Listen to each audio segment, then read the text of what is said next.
تلاقينا نبدأ حكاية النهاردة. حكاية يمكن تكون أقصى من أي حكاية سمعتوها قبل كده، لأن الطعنة لما بتيجي من أقرب الناس ليك ما بتسيبش جرح، دي بتكسر الروح. اسمي سلمى، عندي 32 سنة. من يوم ما أبويا توفى من 10 سنين وأنا اللي شايلة البيت على كتافي.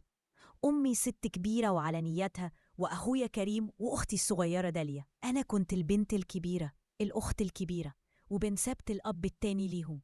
اشتغلت في شركة كبيرة وكنت بحرم على نفسي كل حاجة عشان أحقق حلم واحد بس: أشتري شقة لأمي، شقة تمليك في مكان كويس تعيش فيها مرتاحة آخر كام سنة في عمرها، بدل شقتنا الإيجار القديمة اللي كل حيطة فيها بتحكي عن تعبنا وشقانا.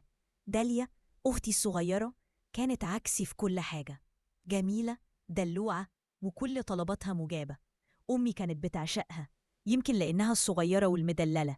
كانت دايما تقول داليا لسه عيلة، سيبيها تفرح بشبابها. أما كريم أخويا فكان دايما في حاله، غامض ومشاكله المادية ما بتخلصش، وكل فترة يجي يستلف مني مبلغ وما يرجعوش. كنت بسامح وبقول أخويا وسندي، وبكرة ربنا يكرمه.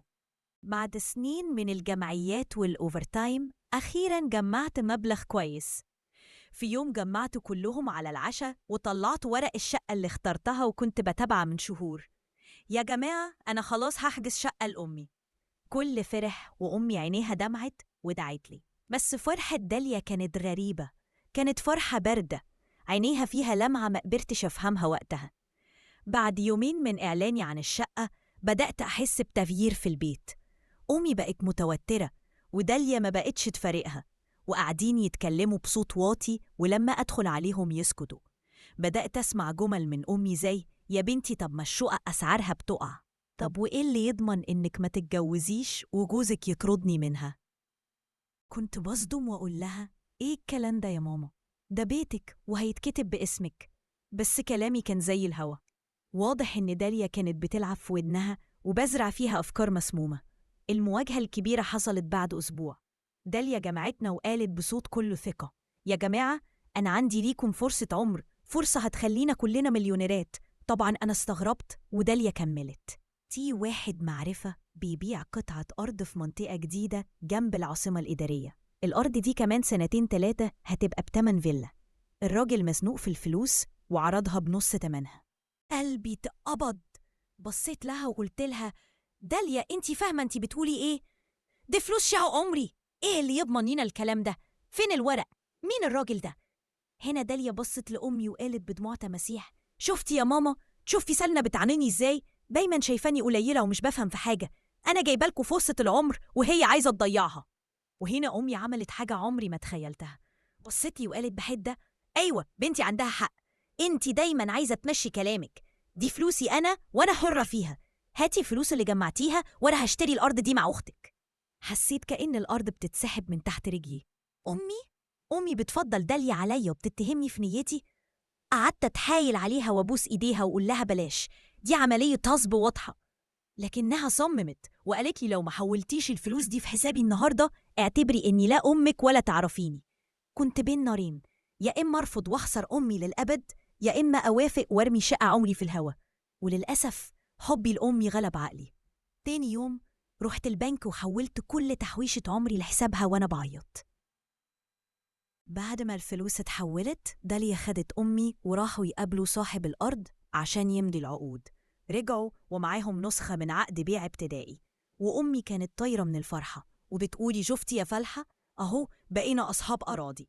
الأيام اللي بعدها داليا حياتها اتقلبت، لبس جديد، موبايل جديد، خروجات كل يوم. ولما كنت بسألها الفلوس دي منين، كانت بتقولي: من خير أرضنا يا حبيبتي، بدأت أعمل تسهيلات مع ناس مستثمرين. كنت بسمع وأنا جوايا بيغلي. في نفس الوقت بدأت ألاحظ إن كريم حالته مرتاحة وما بقاش يطلب مني فلوس، بالعكس كان بيتجنبني تماماً، ولما يشوفني يهرب من الكلام معايا. الشك بدأ ياكل في قلبي. في الشغل كان ليا زميل محترم اسمه أحمد، بيشتغل في الإدارة القانونية. كنا صحاب وكان عارف بموضوع الشقة وحلمي. في يوم كنت منهارة، حكيت له على اللي حصل وعلى قلقي. أحمد بصلي بتركيز وقال لي: سلمى، الموضوع ده مش مريحني. اديني صورة من عقد الأرض ده وأنا هسألك عنه. اديته صورة العقد وأنا مش متعلقة بأي أمل.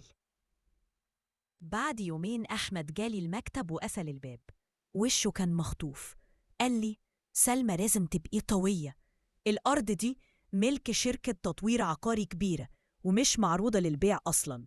العقد اللي معاكي ده مضروب والختم اللي عليه تقليد. باختصار انتي اتنصب عليكي. الكلمات نزلت عليا زي الصاعقة. جريت على البيت زي المجنونة عشان أواجه داليا. دخلت لقيتها قاعدة مع كريم بيضحكوا. أول ما شافوني سكتوا. صرخت في وش داليا: فين فلوسي يا نصابة؟ الأرض طلعت كدبة. داليا برقت وقالت: انتي بتقولي ايه؟ انتي اتجننتي؟ في اللحظة دي تليفون كريم رن. خطفه بسرعة عشان يرد، بس أنا لمحت اسم المتصل: سيد المزوراتي. نفس الاسم اللي أحمد قال لي إنه مشهور في عمليات النصب وتزوير العقود. وهنا كل حاجة بانت. الصورة كلها وضحت قدامي. ما كانتش خيانة داليا لوحدها، دي كانت خيانة مزدوجة. بصيت لكريم اللي وشه بقى أصفر وصرخت: انت كمان يا كريم؟ انت كمان بعت أختك اللي لحن كتاسك من خيرها؟ كريم انهار، وقع على الأرض وهو بيعيط واعترف بكل حاجة. اعترف إن داليا استغلت ديونه اللي كانت هتسجنه وعرضت عليه جزء من الفلوس مقابل إنه يساعدها في عملية النصب، وهو اللي وصلها بسيد المزوراتي اللي عملهم العقد الوهمي. داليا لما لقت اللعبة انكشفت اتحولت لوحش تاني خالص. وقفت وقالت بكل بجاحة: أيوة عملت كده، وتستاهلي اللي يجرالك. طول عمرك عايشة دور الضحية والشهيدة والكل بيشكر فيكي. كان لازم اخد حقي منك، الفلوس دي حقي في تعب أبويا زيك. في وسط الصريخ والانهيار ده أمي دخلت علينا، سمعت آخر جملة داليا قالتها وشافت كريم وهو منهار على الأرض. بصكي وبصت لهم ووشها بقى أبيض زي الشمع. قبل ما حد فينا ينطق بكلمة لقيناها بتقع على الأرض مغمى عليها. جرينا بأمي على المستشفى. طلع عندها هبوط حاد وارتفاع مفاجئ في السكر بسبب الصدمة العصبية. الدكاترة قالوا إنها عدت مرحلة الخطر، بس نفسيتها متدمرة.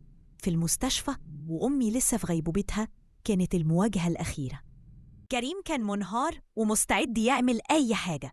داليا كانت لسه بتكابر لحد ما المحامي قال لها إن أول حاجة هيعملها هي بلاغ رسمي للنيابة، وإن سيد المزوراتي ده لو اتقبض عليه هيعترف عليهم هما الاتنين.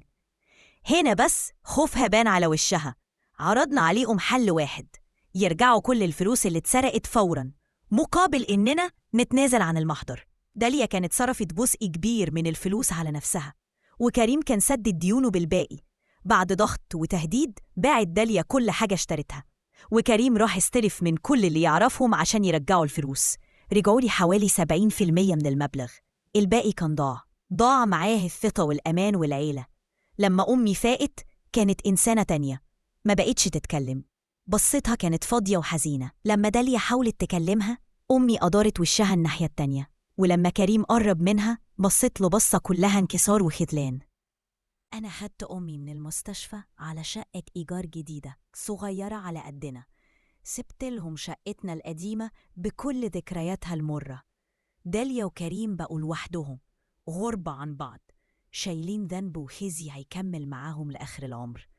النهاردة وبعد سنة من الواقعة دي أمي بدأت تتكلم معايا شوية، بس لسه الحزن مالي قلبها. أنا وأحمد اتخطبنا، وهو السند الحقيقي اللي ربنا بعتهولي في عز محنتي. لسه بحلم بشقة تمليك لأمي، بس المرة دي هحقق الحلم ده وأنا أقوى، وأنا عارفة إن مش كل اللي بنحبهم يستاهلوا ثقتنا. أما داليا وكريم بسمع أخبارهم من بعيد، عايشين لكن مش عايشين.